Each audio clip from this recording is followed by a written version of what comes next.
सबका स्वागत है।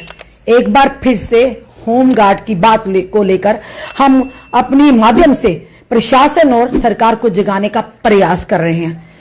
4000 होमगार्ड्स की रोजी रोटी का सवाल है। 2014 से लगातार कमला शर्मा इस यानी कि जंग को लड़ रही हैं, एक सिपाही की तरह। अकेले नहीं बल्कि दूसरों के लिए, 4000 परिवारों के लिए। अभी हाल ही में एक नेशनल होमगार्ड्स की मीटिंग थी, ये दिल्ली में भी गई थी, होम मिनिस्टर मंत्रालय से भी मिली थी। अब देखना यह, गृह मंत्री मंत्रालय से भी मिले थे। अब देखना यह है क्या वहां से पॉजिटिव रिस्पांस लेकर आई हैं या अभी भी इंतजार बाकी है। 2014 आज 2023 भी जा रहा है, तो आखिर और इंतजार कितना बाकी। यूटीज की बात करें, स्टेट्स की बात करें तो ऑनरेबल सुप्रीम कोर्ट ने आदेश दे दिए कि होमगार्ड्स का अधिकार होने दिया जाए, पर जम्मू कश्मीर इन चीजों में पीछे क्यों रहता है ये समझ नहीं आती। ये तो कोर्ट के आदेश को भी नहीं मानते। चलिए जानते हैं कमला शर्मा जी से। कमला जी, एक बार फिर से आप हमारे माध्यम से अपने 4000 यानी जो हमारे जवान हैं होमगार्ड से, उनकी बात लेकर आई हैं। क्या पॉजिटिव रिस्पांस मिला? 2014 का संघर्ष अब 2023 में प्रवेश कर चुका है। रश्मि जी, सबसे पहले मैं आपका और आपके चैनल का धन्यवाद करती हूँ, क्योंकि मीडिया ही एक चौथा स्तंभ है जो दबे कुचले लोगों की आवाज एक एडमिनिस्ट्रेशन तक पहुंचाई जाते हैं। लेकिन जहां एडमिनिस्ट्रेशन भी सोई हुई है, जहां होमगार्ड की बात आती है, जहां मानव अधिकार का भी हनन हो रहा है। क्योंकि मानव अधिकार का हनन इस प्रकार से है कि जहां पे तो ना हाई कोर्ट सुप्रीम कोर्ट के ऑर्डर भी इम्प्लीमेंट नहीं होता है। जुडिशरी कितनी बड़ी पावर है, जहां पे किसी को इंसाफ नहीं मिलता तो कहां पे जाते हैं? जुडिशरी में। तो जुडिशरी जब इतने बड़े फैसले देती है, आज लोग 2015 में 3 मार्च 2015 में फैसला आया था कि होमगार्ड को कांस्टेबल का दर्जा दीजिए। जो कांस्टेबल को सैलरी मिलती है तो वो होमगार्ड को भी मिलनी चाहिए। अभी रश्मि जी, 1 हफ्ता 10 दिन पहले ही एक ऑर्डर उड़ीसा में आया। उड़ीसा वालों का भी जैसे इम्प्लीमेंट नहीं हुआ होगा तो उन्होंने सुप्रीम कोर्ट में ये किया, तो सुप्रीम कोर्ट से उनको क्लियर कट ऑर्डर आ गया, मेरे पास कॉपी भी है उसकी भी, कि होमगार्ड को पूरा हक है कि वो पुलिस के बराबर ड्यूटी करते हैं, पुलिस की सैलरी उनको मिलनी चाहिए, होमगार्ड को भी। और जब उनका समय समय पे वेतन बढ़ता है तो इनका भी बढ़ना चाहिए, इनका भी बढ़ना चाहिए। तो इसके लिए जैसे ही हमारे अब कोर्ट में कितनी कंडेम्प्ट है, कितने केस चल रहे हैं, तो जब कोर्ट में जाओ तो बस तरीक पे तरीक है। कितने साल से तरीके हो रहे हैं, लोगों ने जितनी कमाई की कोर्ट में ही लगा दी है। लेकिन जहां पे कोई जुडिशरी का असर ही नहीं है, मैं बोलती देवता का मंदिर होता है सर्वोच्च न्यायालय सबसे बड़े, तो जहां पे कोई उनका असर ही नहीं है। जब हम सेक्रेटरीट में जाते हैं, बोलते भाई आपकी फाइल तैयार हो गई है, सब कुछ हो गया, एक मीटिंग होनी है, चीफ सेक्रेटरी साहब के पास होनी है। मैं बोलती वो दिन पता नहीं कौन सा मुहूर्त निकला, कौन सा सूरज चांद पता नहीं उल्टी साइड से निकला, तो जिस दिन होमगार्ड के बारे में जो मीटिंग होनी है मैम। उसके बाद हम हमारे MP जुगल किशोर शर्मा जी है, हम उनसे मिले, उन्होंने हमारी मीटिंग करवाई गृह मंत्रालय के अंदर होम मिनिस्टर से। होम मिनिस्टर के रश्मि जी, ये देखो 2 लेटर आ गए हैं इनको एक ही महीने में। ये गृह मंत्रालय से 2 चिट्ठियां भी आ गई हैं। ये चिट्ठियां कहीं ना कहीं ये कहेंगे, फिर उसके बाद तब भी ये इम्प्लीमेंट नहीं हो रहा। गृह मंत्रालय एक बहुत बड़ी पावर है। पहले तो ये बोलते थे कि जहां स्टेट का मसला, स्टेट नहीं इसको इम्प्लीमेंट करती है। लेकिन रश्मि जी, अब तो सीधा केंद्र शासित प्रदेश है, अब तो इनको कोई किसी की परमिशन नहीं है। तो क्या ब्यूरोक्रेट्स इनकी बात नहीं सुन सकते हैं? हमारे LG प्रशासन है, LG को संज्ञान लेना चाहिए कि इतनी देर से ये बैठे हुए हैं। एक सुप्रीम कोर्ट का ऑर्डर भी है, हाई कोर्ट का भी है, गृह मंत्रालय से भी आ रहा है, तो अब तक इतना टाइम क्यों लग रहा है? अभी नेशनल होमगार्ड की मीटिंग हुई है हमारी दिल्ली में, इसमें यही डिसीजन लिया गया है, अगर हमारा मसला 1-2 महीने के अंदर नहीं होता है तो इसके लिए हम विद परिवार पूरी फैमिली, होमगार्ड ड्यूटी करेगा उसको नहीं हम छेड़ेंगे, आप ड्यूटी करो, अपना परिवार निकालो। जैसे किसानों ने आंदोलन किया था ना, तो उनके जब छोटे छोटे बच्चे निकलेंगे ना, पार्लियामेंट लगी होगी, वहां तक जाएंगे। जो जंग पूरे हिंदुस्तान में 7 लाख होमगार्ड की छिड़ गई है। कमला जी, 2014 की बात प्रधानमंत्री जी ने खुद कहा था कि होमगार्ड का फैसला हल होगा, मसला हल होगा। प्रधानमंत्री जी को याद करवाने की जरूरत है या उन्हें क्यों नहीं याद करवाया जा रहा? मैम, प्रधानमंत्री जी को भी हम याद करवा रहे हैं। देखो, प्रधानमंत्री एक देश के सबसे बड़े राजा है, तो प्रजा कहाँ पे जाती है? राजा के पास ही जाती है ना। मैंने रश्मि जी फरवरी में भी, जनवरी में भी मैंने इतने लेटर राष्ट्रपति भवन से भी मुझे लेटर का जवाब आया है, सरकार को भी आया, गृह मंत्रालय से भी, ये भी 2, इसके पहले भी मुझे 4 लेटरों का जवाब आया, डिफेंस मिनिस्टर, फाइनेंस मिनिस्टर, जहां पे भी दिए। लेकिन जो लेटर मैंने पीएम ऑफिस में दिया उसका जवाब क्यों नहीं आया? कौन सी लॉबी उधर बैठी हुई है जो इस लेटर का जवाब कह रहे हैं? देखिए, प्रधानमंत्री जी हर घर तो पहुंचेंगे नहीं, हर जगह तो वो जाएंगे नहीं, पर उनके जो आगे कारकुन, जो उनका एक पूरा बैठा हुआ सिस्टम में बैठे हुए लोग हैं, कहीं ना कहीं आपको नहीं लगता वही प्रधानमंत्री जी तक सही जानकारियां नहीं दे रहे? भाई रश्मि जी, जो सोचने की बात है, जब सभी से लेटर का जवाब आया, जितने भी डिपार्टमेंट थे, कम से कम मैंने 20 डिपार्टमेंटों को जो लेटर दिए, सभी का जवाब आया, लेकिन मेरे पास वो उसका सबूत है, मैंने स्टैंप लिया, डेट लिया, सब कुछ लिया हुआ, मैंने उसका रिमाइंडर भी दिया जाके। पीएमओ ऑफिस में कुछ गड़बड़? हाँ, पीएमओ ऑफिस से, जो कि हमारे लिए 2 शब्द का लेटर नहीं आया। वो लेटर कौन से डस्टबिन में जाता, कौन से खड्डे में जाता है। मुझे बड़े अफसोस की बात है कि हमारे प्रधानमंत्री जी कहते हैं कि बड़े बड़े फैसले लेते हैं बेटियों के लिए।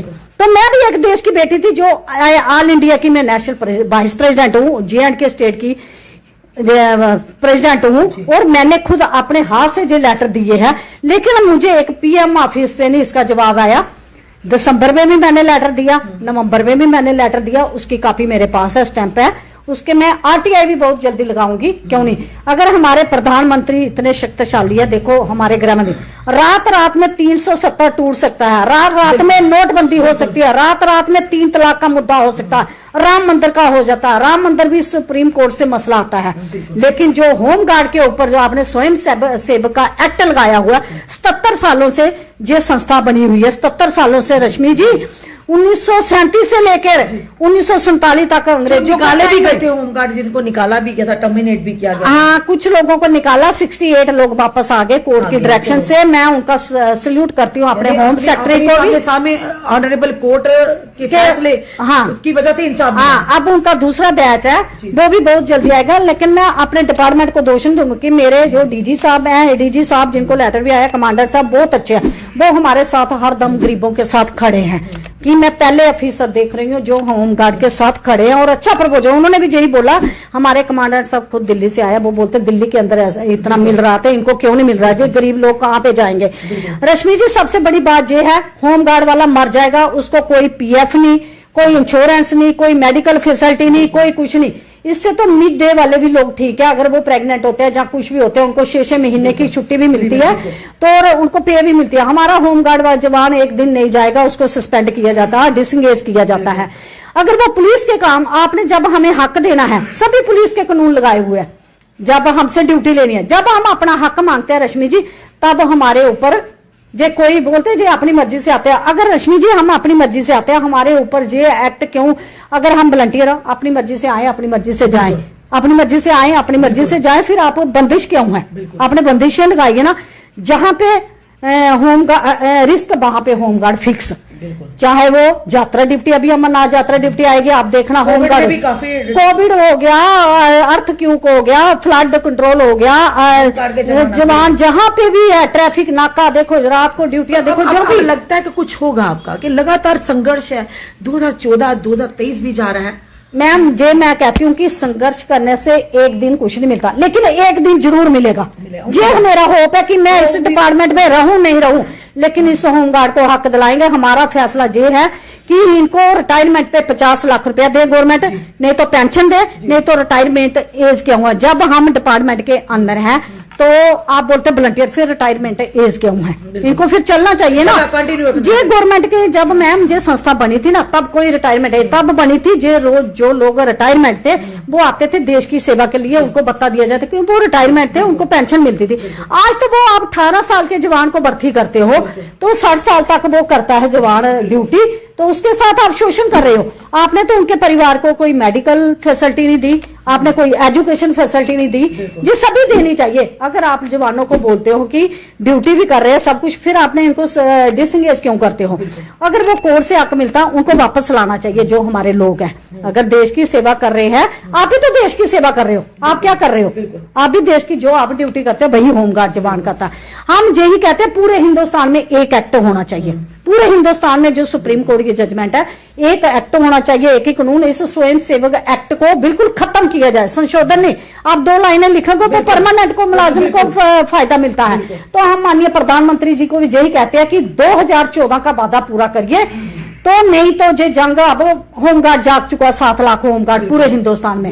तो एक ही ये मांगते हैं राज्य कर्मचारी का दर्जा या केंद्रीय कर्मचारी का दर्जा। होमगार्ड को भी हक है पुलिस की तरह, जो सुप्रीम कोर्ट ने हक दिया कि सुप्रीम कोर्ट ने यही हक दिया जैसे उनका आप हर साल टीए डीए और सैलरी बढ़ाते हो वैसे ही होमगार्ड की बढ़ानी चाहिए। तो हम माननीय प्रधानमंत्री जी से, गृह मंत्री जी से, एलजी और चीफ सेक्रेटरी होम सेक्रेटरी से यही अपील कर रहे हैं, जो हमारी फाइल ब्यूरोक्रेट्स के पास पड़ी हुई है उसके ऊपर कब वो मीटिंग करोगे, कब वो दिन आएगा होमगार्ड भी इस काले कानूनों से, स्वयं सेक्स एक्ट से आजाद होगा। तो मैं पूरे हिंदुस्तान की तरफ से एक ही मैसेज माननीय प्रधानमंत्री गृह मंत्री जी को देना चाहती हूं, सर इस एक्ट को खत्म कीजिए और इनके परिवारों का भी भविष्य सोचिए इनके बने। जम्मू कश्मीर में 4000 और पूरे देश की अगर बात करें तो 7 लाख जो कि होम गार्ड है, आज वो जागरूक हो चुका अपने अधिकार की, लगातार हर ओर से आवाज उठ रही है। उनका यही मुद्दा है कि कम से कम वर्दी एक ही है पर सुविधाएं में इतना अंतर क्यों, ये बड़ा सही नहीं। राज्य कर्मचारी का दर्जा या केंद्र कर्मचारी का दर्जा दिया जाए, एक विधान एक प्रधान एक निशान की आप बात तो करते हैं, पर इनके साथ क्यों ऐसा भेदभाव हो रहा है। वर्दी ये भी पहनते हैं पर सुविधाओं में इतना जमीन आसमान का अंतर क्यों। देश के प्रधानमंत्री जी से आज 7 लाख जो होमगार्ड्स हैं वो गुहार लगा रहे हैं, प्रधानमंत्री जी 2014 का आपका किया हुआ वादा पूरा कीजिए। आपने वादा किया था कि एक बदलती तस्वीर होगी देश की, जम्मू कश्मीर की होगी, कोई दुराह नहीं, आप कार्य प्रणाली पर कोई संदेह नहीं, आप अपना कार्य भी कर रहे हैं। पर सवाल बड़ा ये है कि जो पीएमओ मंत्री में बैठे हुए, मंत्रालय में बैठे हुए, क्या वो पूरी तरह से जानकारी जम्मू कश्मीर के हालात की, जम्मू कश्मीर के कर्मचारियों की, चाहे वो डेली वेजर हो, चाहे वो होमगार्ड हो, चाहे अन्य हो, क्या उन तक सही तरीके से पहुंचा रहे हैं। प्रधानमंत्री जी हर एक के घर तो नहीं पहुंच सकते, पर ये प्रधानमंत्री जी के आगे पीछे जो लोग हैं, जो मंत्रालय में बैठे हैं, उनका कर्तव्य है कि सही जानकारी प्रधानमंत्री जी तक देना। और कब इन तक खुशखबरी आएगी, कहीं ना कहीं अगर केंद्र शासित प्रदेश बन चुका है, फिर इन्हें भी केंद्र कर्मचारी का दर्जा मिलना तो अनिवार्य होना चाहिए ना। चलिए देखते हैं कितनी जल्दी कमला शर्मा और 7 लाख जो होमगार्ड्स हैं उनकी मेहनत रंग लाती है। आखिर क्या इन्हें, आखिर कोर्ट से क्या लगता है